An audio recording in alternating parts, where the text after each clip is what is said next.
اور کسی خاص سبب سے کسی دن کی کوئی فضیلت مقرر کر دیے جانا اللہ سبحانہ و تعالیٰ کی طرف سے یا اللہ کے آخری نبی اور رسول کریم محمد علیہ الصلاۃ والسلام کی طرف سے، یہ ایک الگ معاملہ ہے۔ دونوں معاملات کو گڈ مڈ کر کے بات کو سمجھا نہیں جا سکتا۔ جیسا کہ سومو لرؤیتہ وافطروا لرؤیتہ، یہ حدیث شریف ہے کہ چاند دیکھ کر روزے رکھو اور چاند دیکھ کر افطار رہو۔ جی ہاں، بلا شک و شبہ، جیسے کہ میں نے پہلے کہا، یہ صحیح ثابت شدہ حدیث ہے اور اس پر عمل کرنے سے کسی مسلمان کو انکار کی گنجائش نہیں ہے۔ لیکن اس کو جس طرح سمجھا گیا ہے، اس کے نفاذ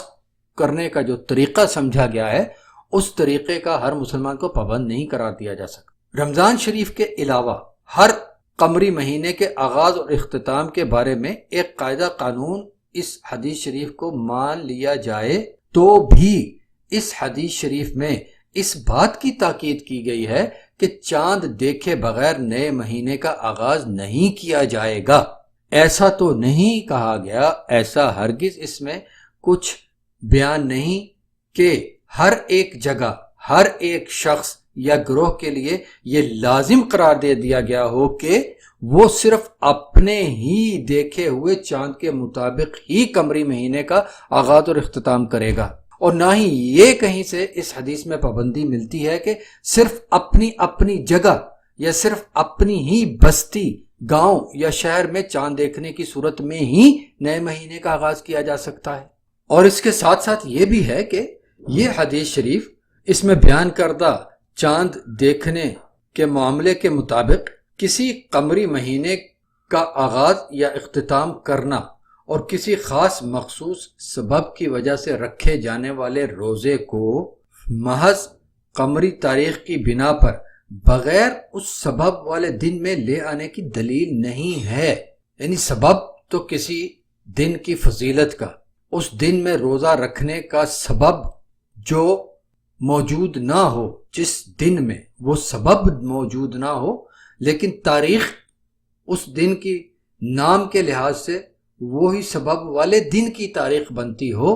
تو ہم اس تاریخ کی بنا پر اس دن کا روزہ رکھنے کی بات کیسے کر سکتے ہیں؟ جس سبب سے روزہ رکھنے کا حکم دیا گیا اس دن میں، اس تاریخ والے دن میں تو وہ سبب ہے ہی نہیں، تو پھر کیسے اس چیز پر کہا جا سکتا ہے کہ نہیں، 9 ذی الحج جہاں جہاں جیسے آ رہی ہے اس دن یوم عرفات کا روزہ رکھا جائے گا؟ بھائی اس دن یوم عرفات ہے ہی نہیں۔ یوم عرفات والا سبب، جس سبب سے روزہ رکھا جانا اور اس روزے کا اجر اتنا بڑا قرار دیے جانا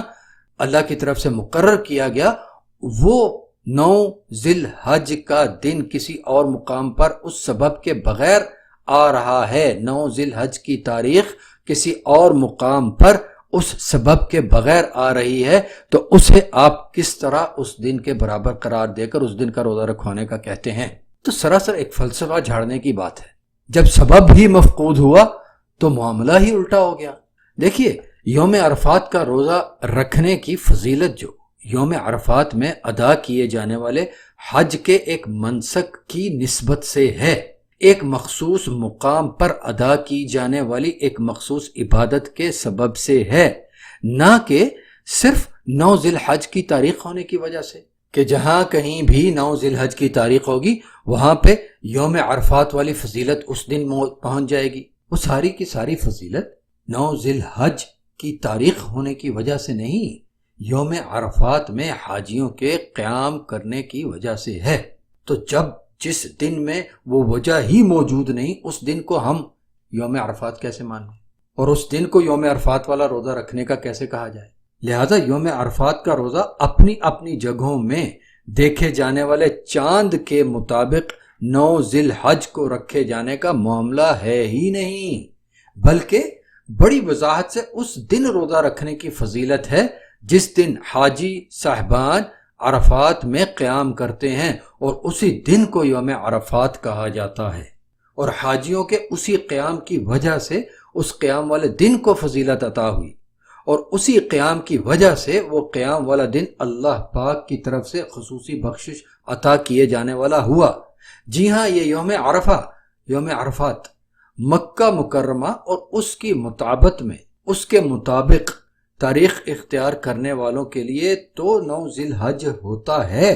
وہی دن جس دن میں حاجی عرفات کے میدان میں جمع ہوتے ہیں، قیام کرتے ہیں۔ کسی اور مقام کی رویت حلال کے مطابق جو رویت حلال مکہ مکرمہ کی رویت حلال کے موافق نہ ہو، 9 ذی الحج یوم عرفات نہیں ہوتا، کیونکہ اس دن کوئی حاجی میدان عرفات میں قیام نہیں کرتا، اور اس قیام کے سبب سے اللہ کی طرف سے عطا کردہ فضیلتیں، اجر و ثواب کچھ بھی نہیں ہوتا اس دن۔ لہذا میرے محترم سامعین کرام، توجہ، تحمل اور تدبر کیجئے میری ان باتوں پر، اور اس پر بھی کہ جو یوم عرفات کا روزہ رکھنے کی احادیث مبارکہ، اجر و ثواب والی، خبر دینے والی احادیث مبارکہ ہیں، اس میں یوم عرفات کا ذکر کیا گیا، 9 ذی الحج کا نہیں۔ کہ کسی طرح اگر 9 ذی الحج کا ذکر ہوتا تو ہم کھینچ تان کے اس کو کہہ دیتے کہ جی ہر جگہ کے 9 ذی الحج کے بارے میں یہ احادیث لاگو ہوتی ہیں۔ ان احادیث مبارکہ میں دونوں میں یوم عرفات کا ہی ذکر ہے، 9 ذی الحج کا نہیں۔ فقہاء کرام اور شارحین حدیث رحمہم اللہ، ان سب کے کلام میں بھی تقریباً سارا ہی کلام، ساری ہی بات ان کی یوم عرفات کے نام اور نسبت سے ملتی ہے۔ یوم عرفات کا روزہ رکھنے کے اجر و ثواب والی جو 2 احادیث آپ کو پچھلے بیان میں سنائی گئی تھی، ان احادیث مبارکہ کے علاوہ دیگر بھی صحیح احادیث مبارکہ ہیں جو یوم عرفات کی ہی فضیلت ذکر کرتی ہیں۔ ان میں بھی اس دن کو عرفات کی نسبت سے ذکر کیا گیا ہے، نہ کہ 9 ذی الحج کی نسبت سے، اور عرفات میں حاجیوں کے اجتماع اور قیام کو ہی ان کی مغفرت کا سبب بتایا گیا ہے، نہ کہ 9 ذی الحج کی تاریخ ہونے کو۔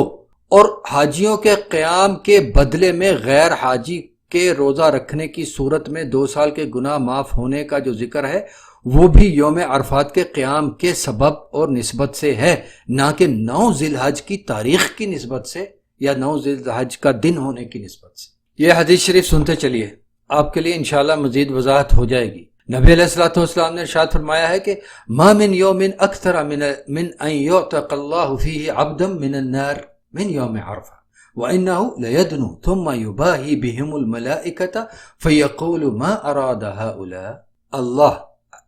عرفات والے دن کسی بھی اور دن کی نسبت سب سے زیادہ بندوں کو جہنم سے نجات دیتا ہے، اور اس دن اللہ قریب تشریف لاتا ہے۔ ثُمَّ يُبَاهِي بِهِمُ الْمَلَائِكَةَ، اور پھر عرفات میں موجود حاجیوں کے بارے میں فرشتوں کے سامنے فخر کا اظہار فرماتا ہے فخر کا اظہار، اور اس اظہار کے ساتھ اللہ تبارک و تعالیٰ یہ ارشاد فرماتا ہے ما اراد ہؤلاء، یہ لوگ کیا چاہتے ہیں۔ صحیح مسلم کتاب الحج کے باب نمبر 79 میں یہ حدیث ہے۔ اللہ تبارک و تعالیٰ سب جانتا ہے کہ یہ لوگ کیا چاہتے ہیں، فخر کے طور پہ اپنے فرشتوں کے سامنے فرماتا ہے کہ یہ لوگ کیا چاہتے ہیں۔ دیگر احادیث میں اس کی دیگر کچھ تفاصیل بھی ملتی ہیں، اور ایک اور روایت میں نبی علیہ السلام نے یہ بھی ہمیں بتایا کہ ان اللہ یباہی بأہل عرفات ملائکۃ اہل السماء فیقول، اللہ عرفات والوں کے بارے میں، یعنی عرفات میں جو حاجی جمع ہوتے ہیں، عرفات والوں کے بارے میں آسمان والے فرشتوں کے سامنے فخر کا اظہار فرماتا ہے، اور کہتا ہے، ارشاد فرماتا ہے کہ انظروا الی عبادی ہؤلاء، دیکھو میرے ان بندوں کی طرف، جاؤنی شعثا غبرا، یہ اس حال میں میری طرف آئے کہ ان کے بال اور چہرے مٹی سے بھر چکے۔ یہ حدیث تعلیقات الحسان علی صحیح ابن حبان کتاب الحج باب نمبر 11 میں آپ کو مل سکتی۔ تو یہ واضح نصوص ہیں، ان واضح نصوص کے صاف سیدھے صریح مفہوم کے مطابق یہی درست ہے، اور اس میں کسی شک کی گنجائش نہیں کہ فضیلت اسی دن کی ہے جس دن حاجی اپنے اللہ کی رحمت، برکت اور مغفرت کے طالب ہو کر عرفات میں جمع ہوتے ہیں، تاریخ کے اعتبار سے 9 ذی الحج کی نہیں۔ اب یہ دن مکہ مکرمہ کے علاوہ کسی اور جگہ، کسی اور مقام پر دیکھے جانے والے چاند رویت حلال کے مطابق 8 ذی الحج بنے یا 10 ذی الحج ہوگا، یہی یوم عرفات، وہ دن جس دن حاجی صاحبان میدان عرفات میں قیام کرتے ہیں۔ حج کے تمام مناسک مکہ مکرمہ کی رویت حلال کے مطابق ادا کیے جاتے ہیں، قیام عرفات بھی ان مناسک میں سے ایک منسک ہے۔ کچھ لوگوں کا یہ کہنا ہے کہ اگر حج مکہ کے علاوہ کسی اور شہر یا ملک میں ہوتا تو پھر بھی تو یوم عرفات وہاں کی رویت حلال کے مطابق 9 ذی الحج کے مطابق ہوتا۔ کیسی عجیب سی منطق۔ جی ہاں جناب، ایسا ہی ہوتا، لیکن پھر بھی بات وہیں کی وہیں رہتی کہ باقی تمام جگہوں پر موجود مسلمان اسی قیام کی نسبت سے اسی قیام والے دن روزہ رکھتے جس دن قیام عرفات ہوتا، وہ مکہ میں ہوتا یا اللہ کی طرف سے کسی اور جگہ مقرر فرمایا گیا ہوتا، کیونکہ اس روزے کی فضیلت اور اجر و ثواب کا سبب حاجیوں کے قیام کو بنایا گیا، اس دن اس مقام پر قیام کو بنایا گیا، نہ کہ اپنی اپنی رویت حلال اپنی اپنی جگہوں سے چاند دیکھنے کے مطابق آنے والی 9 ذی الحج کی تاریخ کے دن کو۔ ویسے بھی یہ جو فلسفہ ابھی ذکر کیا میں نے لوگوں کی طرف سے کہا گیا، اس فلسفے کو یہ کہہ کر بھی رد کیا جا سکتا ہے کہ اگر قیام عرفات 9 ذی الحج کے علاوہ کسی اور دن ہوتا تو ان مذکورہ بالا احادیث شریفہ کی روشنی میں روزہ کس دن رکھا جاتا اور رکھا جانا چاہیے۔ ظاہر ہے اس کا جواب یہی دیا جائے گا کہ روزہ اسی دن رکھا جانا چاہیے جس دن حاجی قیام عرفات کرتے۔ اگر احادیث شریفہ میں قیام عرفات 9 ذی الحج کے علاوہ کسی اور دن میں مذکور ہوتا، اللہ کی طرف سے جو مناسک حج ہیں ان کی ترتیب آئی ہے، اس میں قیام عرفات 9 ذی الحج کی بجائے 8 کو ہو جاتا، 6 کو ہو جاتا، پہلی کو ہو جاتا، 20 کو ہو جاتا، تو اور ساری فضیلت اسی طرح بیان کی جاتی قیام عرفات کے روزے کی، تو پھر کس دن روزہ رکھتے؟ 9 ذی الحج کو، یا قیام عرفات والے دن حقیقی طور پر جب حاجی قیام کرتے ہیں؟ جی ہاں، ہر عقل مند صحیح عقل والا شخص یہی کہے گا کہ جی اسی دن رکھا جائے گا جس دن کہ وہ سبب موجود ہوگا، جس سبب سے اس دن روزہ رکھنے والے کو 2 سال کے گناہ معاف ہونے کی خوشخبری عطا ہو۔ سبب ہوگا تو سبب کا نتیجہ ہوگا، تاریخ کی نسبت سے نہیں، سبب کے وجود کی نسبت سے، اس سبب کے سبب سے۔ اپنی اپنی جگہوں پر سے رویت حلال کے مطابق، یعنی اپنی اپنی جگہوں پر سے چاند دیکھ کر جو تاریخ آتی ہے 9 ذی الحج کی، اس 9 ذی الحج کو یوم عرفات سمجھ کر یوم عرفات کا روزہ رکھنا، چاہے وہ 9 ذی الحج واقعتاً یوم عرفات حقیقی یوم عرفات سے موافقت رکھے یا نہ رکھے، بس اس دن روزہ رکھ لو جو تاریخ تمہارے ہاں 9 ذی الحج آئی ہے۔ یہ بات کرنے والے صاحبان جو ہیں وہ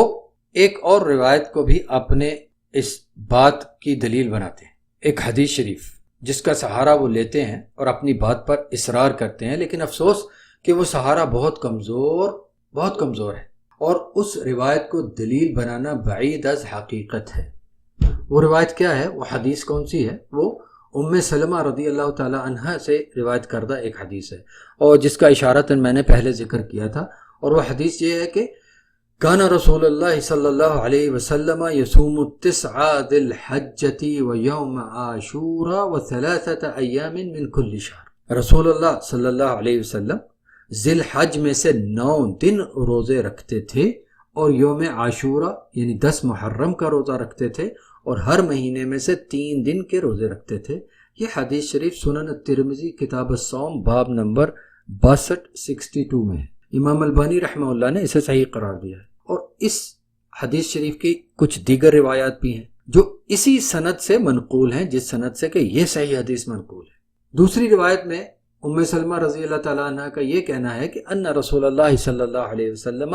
کان یصوم 9 من ذی الحجۃ ویوم عاشوراء و3 ایام من کل شہر اول 2 من الشہر وخمیسین۔ رسول اللہ علیہ السلام ذی الحج میں سے 9 دن روزے رکھتے تھے، اور یوم عاشوراء یعنی 10 محرم کا روزہ رکھتے تھے، اور ہر مہینے میں سے 3 دن روزے رکھتے تھے۔ اور وہ 3 دن کون سے تھے؟ ہر مہینے کا پہلا سوموار، پیر کا دن، اور 2 جمعرات کے دن۔ یہ بھی سنن ترمذی میں کتاب الصیام باب نمبر 83، اور امام البانی رحمہ اللہ نے اسے بھی صحیح قرار دیا ہے۔ میرے محترم سامعین، بھائیو بہنوں، اب توجہ مزید فرمائیے میری گفتگو، میری بات کی طرف۔ یہ 2 احادیث شریفہ جو میں نے آپ کو سنائی ہیں، ان دونوں روایات میں بالترتیب حدیث شریف کے ترجمے میں 9 ذی الحجہ اور 9 من ذی الحجہ کا ترجمہ میں نے ذی الحج میں سے 9 دن روزہ کیا ہے۔ یہ ترجمہ میں نے ان 2 جملوں کا کیا۔ پہلا جملہ کیا ہے جو پہلی روایت میں ہے؟ 9 ذی الحجہ۔ جو دوسرا فقرہ یا جملہ کیا ہے؟ 9 من ذی الحجہ۔ دونوں کا ترجمہ میں نے کیا ذی الحج میں سے 9 دن روزہ۔ 9 ذی الحج کا روزہ نہیں ہے اس کا ترجمہ، جو کہ میرے وہ محترمین بھائی دلیل بناتے ہیں ان روایات کو، وہ ان دونوں حدیث شریف کے ان دونوں حصوں کو، ان دونوں ٹکڑوں کو، ان دونوں جملوں کو ان کا ترجمہ کر لیتے ہیں 9 ذی الحج کا روزہ، جبکہ ان کا ترجمہ بنتا ہے ذی الحج میں سے 9 دن روزہ، کیونکہ یہاں معاملہ ذرا لغت کی طرف چلا جائے گا، اس کو سمجھیے گا۔ وہ اس لیے ان کا ترجمہ ان دونوں ٹکڑوں کا حدیث شریف میں سے ان دونوں جملوں فقروں کا، جس میں سے پہلا تھا 9 ذی الحجہ اور دوسرا 9 من ذی الحجہ، اس کا درست مفہوم ذی الحج میں سے 9 دن روزہ بنتا ہے، نہ کہ 9 ذی الحج کا روزہ، کیونکہ 9 و 9 عدد نہیں ہے، گنتی والا عدد نہیں ہے، واحد ثلاث اربع خمسہ ستہ سبع ثمانیہ تسع عشرہ، یہ اس میں سے عدد نہیں ہے، 1 2 3 4 5 نہیں، 1 2 3 4 5 نہیں، بلکہ جز ہے، ایک جز ہے، ایک حصہ ہے، اٹس اے پارٹ۔ اگر عدد کا ذکر ہوتا تو تاسعہ کہا جاتا، 9 نہیں۔ اگر عدد کا ذکر ہوتا، نمبر گنتی کا ذکر ہوتا تو تاسعہ کہا جاتا، 9 نہیں۔ اور یہ مفہوم میں اپنی کسی ذاتی رائے کی وجہ سے نہیں لے رہا ہوں، اور نہ ہی کسی منطق اور فلسفے میں گھس کے لے رہا ہوں، بلکہ اس کی تائید بھی اسی سنن ترمذی میں اسی ابھی ذکر کردہ حدیث شریف کے بعد انہی ام المومنین ام سلمہ رضی اللہ تعالی عنہا و ارضاہا کی دوسری روایت میں سے ملتا ہے، اور وہ روایت کیا ہے کہ کان النبی صلی اللہ علیہ وسلم یصوم العشر وثلاثة ایام من کل شہر الاثنین والخمیس۔ نبی صلی اللہ علیہ وعلی آلہ وسلم 10 دن روزے رکھتے تھے، یعنی ذی الحج کے پہلے 10 دن روزے رکھتے، اور ہر مہینے میں سے 3 دن کے روزے رکھتے تھے، سوموار اور جمعرات۔ اس حدیث شریف سے پہلے جو 2 احادیث آپ کو سنائیں، انہی ام المومنین ام سلمہ رضی اللہ تعالی عنہا و ارضاہا کی روایت کرتا، وہ 2 اور یہ تیسری، یہ تینوں احادیث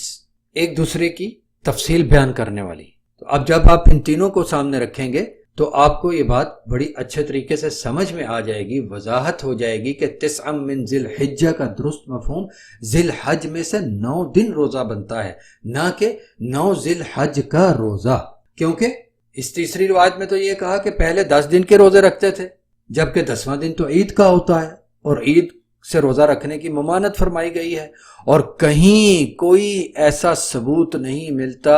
کمزور ترین روایت بھی نہیں ملتی کہ نبی اللہ علیہ الصلوۃ والسلام نے اس دن، یعنی عید والے دن، عید الاضحیٰ قربانی والے دن روزہ رکھا ہو۔ لہٰذا یہ تیسری ذکر کردہ جو روایت ہے، اس میں سے العشر کی تشریح اور تفصیل پہلی ذکر کردہ 2 احادیث میں سے 9 من ذی الحجہ و 9 ذی الحجہ ان 2 جملوں میں مل جاتی ہے، یعنی ذی الحج میں سے 9 دن روزہ رکھنا ہے ان احادیث میں بیان کردہ معاملہ، نہ کہ 9 من ذی الحجہ و 9 ذی الحجہ سے مراد 9 ذی الحج کا روزہ۔ یہ جو کچھ ابھی میں نے ذی الحج کے 9 روزے، ذی الحج میں سے 9 روزے رکھنا، پہلے 10 دنوں میں سے 9 روزے رکھنا، یا 9ویں ذی الحج کا روزہ رکھنا، اس کے بارے میں جو کچھ میں نے عرض کیا ہے ابھی، احادیث شریفہ ایک دوسرے کی شرح کرتے ہوئے کیا سمجھاتی ہیں، یہ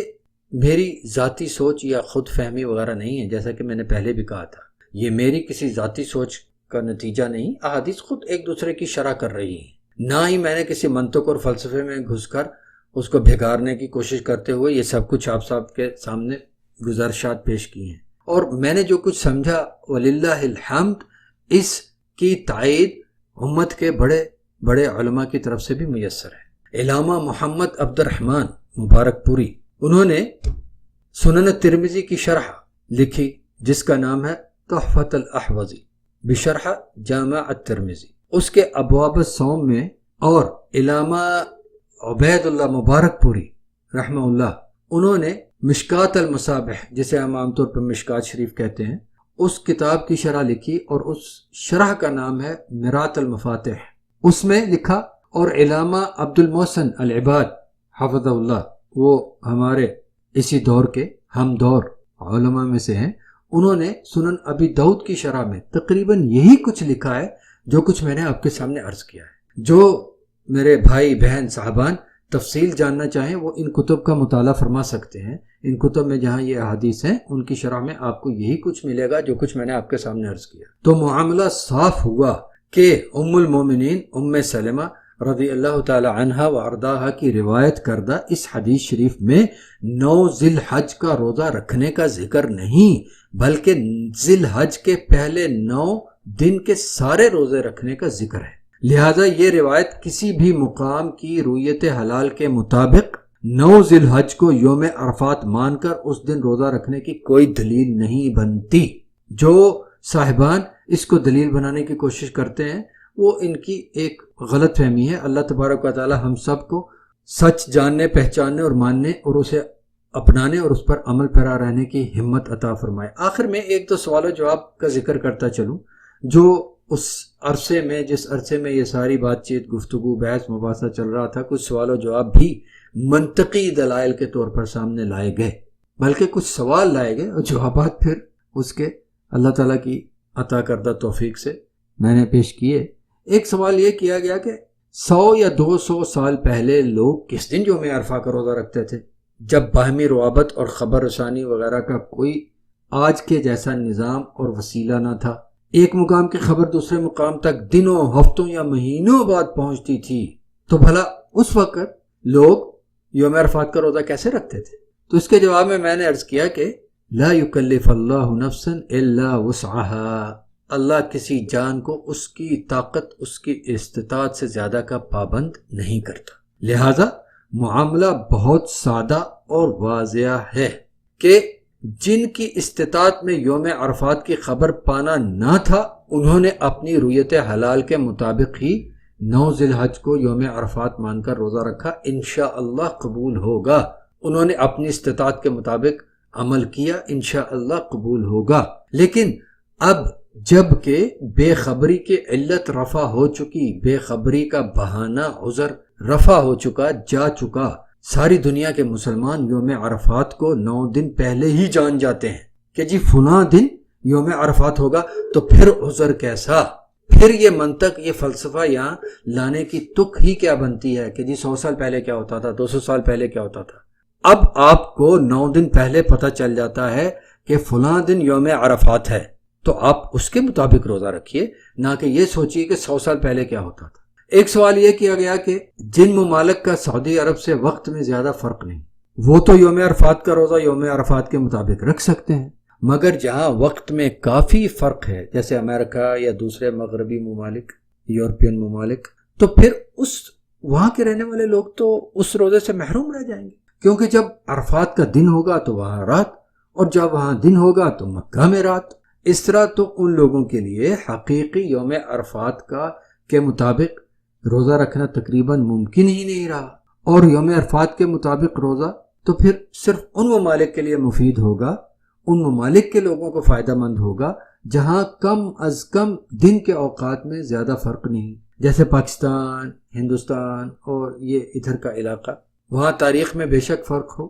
لیکن دن کے حساب سے تو فرق نہیں ہوگا، کیونکہ وقت میں 2 گھنٹے، 2.5 گھنٹے، 3 گھنٹے، 4 گھنٹے کا فرق ہے، تو دن ایک ہی رہیں گے۔ اس کے جواب میں عرض یہ ہے کہ دنیا کے جن ممالک میں دن اور رات کا فرق آ جاتا ہے، ان کے لیے مناسب ترین معاملہ یہ ہے کہ وہ قیام عرفات والے دن کے بعد ان کے ہاں آنے والے دن روزہ رکھ لیں، خواہ وہ دن ان کے ہاں ان کی رویت حلال کے مطابق 8 ذی الحج ہو یا 7 ذی الحج ہو۔ 10 ذی الحج کو تو ان کی عید ہوگی، اس دن عید والے دن روزہ رکھنا ممنوع ہے، اس کے بارے میں بات ہو چکی ہے۔ اگر معاملہ 9 ذی الحج پر منحصر ہوتا تو احادیث شریفہ میں 9 ذی الحج کا ذکر فرمایا جاتا، نہ کہ یوم عرفات کا۔ رویت حلال اور مطالعہ حلال کا فرق رسول اللہ علیہ الصلوۃ والسلام کے علم میں بھی تو تھا، اور اللہ عز و جل جو کہ حلال و قمر کا خالق ہے، جس نے اس کا مدار مقرر فرما رکھا ہے، وہ بھی تو جانتا تھا کہ مختلف مقامات سے چاند دیکھے جانے کا فرق رہے گا، قیامت تک رہے گا، اور تاریخیں مختلف ہو جائیں گی۔ تاریخیں ہی کیا، دن اور رات کا فرق بھی رہے گا، اسی نے بنایا ہے، اسی کا چلایا ہوا یہ نظام ہے۔ لہذا تاریخ کے مطابق فضیلت عطا فرماتا اللہ تعالیٰ، اسی کا اعلان کرواتا اللہ تعالیٰ، لیکن اللہ رب العزت نے ایسا نہیں کیا۔ 9 ذی الحج کی تاریخ کو سبب فضیلت نہیں بنایا، بلکہ اپنے حج کرنے والے بندوں کے عرفات میں، میدان عرفات میں جمع ہونے کو سبب فضیلت بنایا۔ اب یہ اس کی مشیت ہے، اس نے حاجیوں کے عرفات میں جمع ہونے کا دن مکہ المکرمہ کی قمری تاریخوں کے مطابق 9 ذی الحج کروایا۔ اگر وہ اسے 8، 10، 15 کوئی بھی اور دن مقرر فرماتا تو وہی دن یوم عرفات۔ جب اللہ عز و جل نے اپنے آخری نبی اور رسول کریم محمد صلی اللہ علیہ وعلی آلہ وسلم کی زبان مبارک سے حاجیوں کے قیام عرفات کے مقابل غیر حاجیوں کے لیے اسی قیام والے دن روزے کے اجر و ثواب کا اعلان کروایا تھا، تو بلا شک و شبہ اللہ پاک کے علم میں تھا کہ میرے مسلمان بندوں میں کئی ایک ایسے ہوں گے جو اس قیام والے دن رات میں ہوں گے، ان کے ہاں رات ہوگی جس دن قیام عرفات ہو رہا ہوگا، اور یہ ایک ایسا معاملہ ہے جس میں تبدیلی اللہ تبارک و تعالیٰ کے علاوہ کسی کے اختیار میں نہیں۔ اور جو میں نے ابھی آپ کو پڑھ کے سنایا، اللہ تبارک و تعالیٰ کا فرمان، لا یکلف اللہ نفسا الا وسعها، اللہ کسی جان کو اس کی استطاعت، اس کی طاقت سے زیادہ کا پابند نہیں کرتا، اور لا یکلف اللہ نفسا الا ما آتاها، اللہ کسی جان کو اس سے زیادہ کا پابند نہیں کرتا جتنا اللہ نے اسے دیا ہے۔ یہ معاملہ تو فرائض اور واجبات کا ہے، نفلی عبادات میں تو کوئی پابندی ہے ہی نہیں، لہذا یہ اللہ پاک کی مشیت پر منحصر ہے۔ وہ اپنے ایسے بندوں کا قیام عرفات کے بعد ان بندوں کے ہاں آنے والے دن کا روزہ قیام عرفات والے دن کے روزے پر کے طور پر قبول فرما لے، کیونکہ اللہ پاک کے ہی بنائے ہوئے نظام کے مطابق وہ دن تو ان کے ہاں رات ہوتا ہے۔ رہا معاملہ اس سوچ کا کہ دن اور رات کے اس فرق کی بنا پر اپنی اپنی رویت حلال کے مطابق 9 ذی الحج کو یوم عرفات مان لیا جائے تو یہ حقیقت کے منافی ہے، کیونکہ یوم عرفات صرف وہی ہوتا ہے جس دن حاجی میدان عرفات میں قیام کرتے ہیں، اور وہ قیام غیر حاجیوں کے اس دن روزہ رکھنے کے اس اجر و ثواب کا سبب ہے جس کا ذکر حدیث شریفہ میں آیا ہے۔ جب وہ سبب نہیں ہوگا تو وہ دن بھی وہ دن نہیں مانا جا سکتا۔ ایک سوال یہ بھی کیا گیا کہ اگر کہیں کی رویت حلال کے مطابق 10 ذی الحج کو مکہ میں یوم عرفات ہو تو 10 ذی الحج والے دن مسلمانوں کو یوم عرفات کے روزے کے بارے میں کیا کرنا چاہیے؟ قطع نظر اس کے کہ اس بحث میں داخل ہوا جائے کہ ایسا ہونا ممکن ہے کیا کہ مکہ مکرمہ میں چاند نظر آنے سے پہلے دنیا کے کسی اور مقام پر چاند نظر آ جائے اور وہاں مہینے کا آغاز پہلے سے ہو جائے۔ چلیے مانے لیتے ہیں جس دن یہاں یوم عرفات ہوگا مکہ مکرمہ میں، وہاں پہ دنیا کے کسی اور حصے میں اگر اس دن 10 ذی الحج ہے، وہاں کے مسلمانوں کے لیے عید ہے، تو وہ کیسے پھر یوم عرفات کا روزہ رکھیں گے؟ اگر وہ ہماری بات پر چل رہے ہیں کہ حقیقی یوم عرفات کا روزہ رکھنا ہے تو اسی دن رکھا جائے گا جس دن کے حاجی میدان عرفات میں جمع ہوں گے، اور اس دن دنیا کے کسی اور حصے کے مسلمانوں کے ہاں 10 ذی الحج ہو گئی، ان کی عید ہو گئی، تو وہ کیا کریں؟ یہ سوال ہے۔ تو اس کا جواب فقہ کے قواعد اور اصول میں مقرر ایک قانون ہے، وہ یہ کہ اذا تعارض الحاضر المبیح فلیؤخذ الحاضر ویترک المبیح، یعنی اگر ممانت کا حکم اور جواز کا حکم ایک دوسرے سے ٹکراتے ہوں تو ممانت والے حکم پر عمل کیا جائے گا اور جواز والے حکم کو ترک کر دیا جائے گا۔ اس قاعدے، اس قانون، اس اصول کی دلیل نبی علیہ الصلوۃ والسلام کا ایک فرمان مبارک ہے، وہ کیا کہ اذا امرتکم بامر فاتوا منہ ما استطعتم، اذا امرتکم بامر فاتوا منہ ما استطعتم، جب میں تمہیں کوئی کام کرنے کا حکم دوں تو اپنی طاقت اور قدرت اور استطاعت کے مطابق اس پر عمل کرو، اور جب میں تمہیں کسی کام کرنے سے منع کروں تو اس سے باز آ جاؤ۔ وَإِذَا نَهَيْتُكُمْ عَنْ أَمْرٍ فَانْتَهُوا، وَإِذَا نَهَيْتُكُمْ عَنْ أَمْرٍ فَانْتَهُوا، جب میں تمہیں کسی کام کرنے سے منع کروں تو اسے کرنے سے باز آ جاؤ۔ ذرا توجہ سے دیکھیے، سمجھیے کہ جب کسی کام کرنے کے حکم کا ذکر آیا تو نبی علیہ الصلوۃ والسلام نے اپنی امت کو ان پر شفقت والا معاملہ رکھا اور یہ کہا کہ جتنی تمہاری طاقت ہے، جتنی تمہاری قدرت میں ہے، استطاعت میں ہے، اس کے مطابق میرے حکم پر عمل کرو۔ لیکن جب کسی کام سے باز رہنے کے حکم پر عمل کرنے کی بات آئی، ممانت والے حکم کی بات آئی، تو شدت والا معاملہ اختیار فرمایا اور کہا کہ فنتہو، باز آ جاؤ۔ یہاں قدرت استطاعت والا کوئی معاملہ نہیں، باز آنا ہی آنا ہے۔ باز آ جاؤ اس کام سے جس کام سے میں نے تمہیں منع کیا۔ بہانے بازیاں، ہیلے بہانے کرنے کی ضرورت نہیں، باز ہی آنا ہے۔ ابی ہریرہ رضی اللہ تعالیٰ عنہ سے یہ روایت ہے، صحیح بخاری اور صحیح مسلم میں۔ تو اس حدیث شریف سے جواب بالکل واضح ہو گیا کہ عید والے دن کا روزہ رکھنا تو ممنوع ہے، منع ہے روزہ رکھنا عید والے دن، اور یوم عرفات کا روزہ رکھنا ایک نفلی عمل ہے جس کا بہت اجر و ثواب، 2 سال کے گناہ معاف ہونے کا ثواب ہے، لیکن وہ نفلی روزہ ہے، اس کو چھوڑا جائے گا اور نبی علیہ الصلوۃ والسلام کی اطاعت اختیار کرتے ہوئے چھوڑا جائے گا۔ دیکھیے معاملہ بالکل واضح ہے کہ عید والے دن کا روزہ رکھنے سے منع کیا گیا ہے۔ اب اگر اس کے مقابل کہیں کوئی ایسا دن آ رہا ہے، کسی جگہ کے مسلمانوں کے لیے عید ہے اور کسی دوسری جگہ پر کسی فضیلت والے روزے والا دن ہے، تو اس دن اس فضیلت والے روزے کو ترک کیا جائے گا اور عید کا دن کا روزہ رکھنے کے ممانت والے حکم پر عمل کیا جائے گا، نبی علیہ الصلوۃ والسلام کے حکم کے مطابق۔ وَإِذَا نُهِيتُكُمْ عَنْ أَمْرٍ فَانْتَهُوا، اور جب میں تمہیں کسی کام سے روکوں، باز کروں، تو باز آ جاؤ،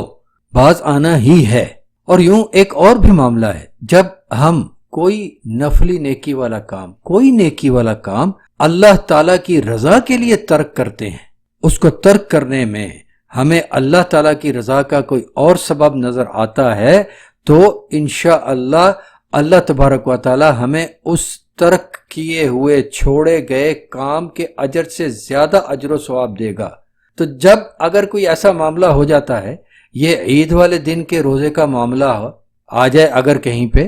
یہ ویسے ایک ہے صرف قیاسی اور فرضی سی بات، لیکن اگر ایسا ہو جائے، یا اس کو ہم دوسرے طرح سے سمجھ لیں، 10 محرم کا روزہ لے لیجئے، اگر 10 محرم کا روزہ ہفتے کے دن پہ آ جائے تو کیا کریں گے؟ 10 محرم کے روزے کا بھی 1 سال کے گناہوں کی بخشش کا اجر ہے، تو کیا کریں گے؟ ہم اس دن وہ روزہ نہیں رکھیں گے، کیونکہ وہ روزہ ایک نفلی عبادت ہے، اجر و ثواب اس کا بڑا عظیم، لیکن وہ ایک نفلی عبادت ہے، اور نبی علیہ الصلوۃ والسلام نے ہفتے والے دن کوئی بھی نفلی روزہ رکھنے سے سختی کے ساتھ منع کیا ہے۔ لہٰذا ہم وہ نفلی روزہ، وہ اجر و ثواب والا عمل، وہ نیکیوں بھرا عمل اللہ کے نبی علیہ الصلوۃ والسلام کی اطاعت اختیار کرتے ہوئے ترک کریں گے، تو ہمیں اللہ پاک اس سے زیادہ اجر عطا فرمائے گا۔ جب ہم اللہ کی رضا پانے کی نیت سے اللہ کے نبی علیہ الصلوۃ والسلام کے حکم پر عمل کرتے ہوئے کسی نیکی والے کام کو ترک کریں گے، اللہ تبارک و تعالی ہمیں اس نیکی سے زیادہ اجر دے گا۔ یہ نبی علیہ الصلوۃ والسلام کی زبان مبارک سے اللہ تبارک و تعالی نے ہمیں خبر دی، فرمایا انک لن تدعا شیئا للہ عز وجل الا بدلک اللہ بہ ما هو خیر لک منہ۔ تم جب بھی کوئی چیز اللہ عز و جل کی خاطر چھوڑو گے تو وہ یقیناً تمہیں اس کے بدلے میں، یعنی چھوڑے جانے والی چیز کے بدلے میں وہ کچھ عطا فرمائے گا جو تمہارے لیے اس چھوڑے جانے والی چیز سے زیادہ خیر والا ہوگا۔ یہ حدیث شریف مسند احمد میں ہے۔ مسند احمد میں سے احادیث رجال من اصحاب النبی صلی اللہ علیہ وسلم میں سے حدیث نمبر 13 ہے۔ میرے پاس جو ایڈیشن ہے، اصدار ہے، اس کے مطابق مختلف اصدارات میں، مختلف ایڈیشنز میں نمبروں کا کچھ اوپر نیچے فرق ہو جاتا ہے۔ شیخ شعیب الارناؤت رحمہ اللہ نے اس روایت کو صحیح قرار دیا، اس حدیث کو صحیح قرار دیا، اور اس روایت کی کچھ دیگر اسناد کے حوالے سے امام البانی رحمہ اللہ نے بھی اسے صحیح قرار دیا۔ تو یہ معاملہ بہت واضح ہوا، بالکل صاف ستھرا، کہ اگر کہیں ایسا ہو جائے کہ عرفات کا دن، جو مکہ میں عرفات کا دن ہے، حقیقی عرفات کا دن ہے، وہ دنیا کے کسی اور حصے میں پائے جانے والے مسلمانوں کے ہاں عید اضحیٰ کا دن ہو جائے، تو وہ پھر کیا کریں گے؟ وہ عید عرفات کا روزہ نہیں رکھیں گے، اللہ کے نبی علیہ الصلوۃ والسلام کے ان احکامات پر عمل کرنے کی نیت سے۔ انشاءاللہ ان کو اس سے زیادہ اچھا اجر اللہ پاک عطا فرمائے گا۔ اس کے علاوہ بھی بھائی لوگوں نے کچھ اور سوالات، کہ عرفات کا نام عرفات کیوں ہے، جمعہ کا دن جمعہ کیوں ہے رکھا ہے، اس قسم کے سوالات لائے تھے سامنے بحث مباحثے میں، ان کا ذکر کرنا کچھ معنی نہیں رکھتا، کچھ اس کا فائدہ مجھے محسوس نہ اس وقت ہوا تھا نہ اب ہو رہا ہے، تو میں اب آج کی گفتگو کو یہاں روکتا ہوں۔ آج میرے ان بیانات میں سے میرا خیال ہے یہ پہلا بیان ہے جو اتنا لمبا ہو گیا، اس کے لیے میں معذرت چاہتا ہوں، لیکن اس کو تقسیم کر دیا جائے گا، مختصر ایک پہلے والے حصے کو الگ سے مختصر طور پہ پیش کیا جائے گا اور اس ایک مکمل کو الگ سے پیش کر دیا جائے گا، تاکہ جو مختصر سننے کے خواہش مند ہوں وہ مختصر تک محدود رہیں، جو تفصیل جاننے کے خواہش مند ہوں وہ ساری تفصیل اس میں پڑھ لیں، اور کچھ باتیں ایسی جو میں نے یہاں ذکر نہیں کی وہ مضمون میں کتابی صورت میں موجود ہیں، ان کو آپ وہاں سے پڑھ سکتے ہیں۔ اللہ تبارک و تعالی ہم سب کو حق جاننے، ماننے، اپنانے اور اسی پر عمل پیرا رہتے ہوئے اس کے سامنے حاضر ہو کر اس کی رضا پانے والوں میں سے بنائے۔ والسلام علیکم ورحمۃ اللہ وبرکاتہ۔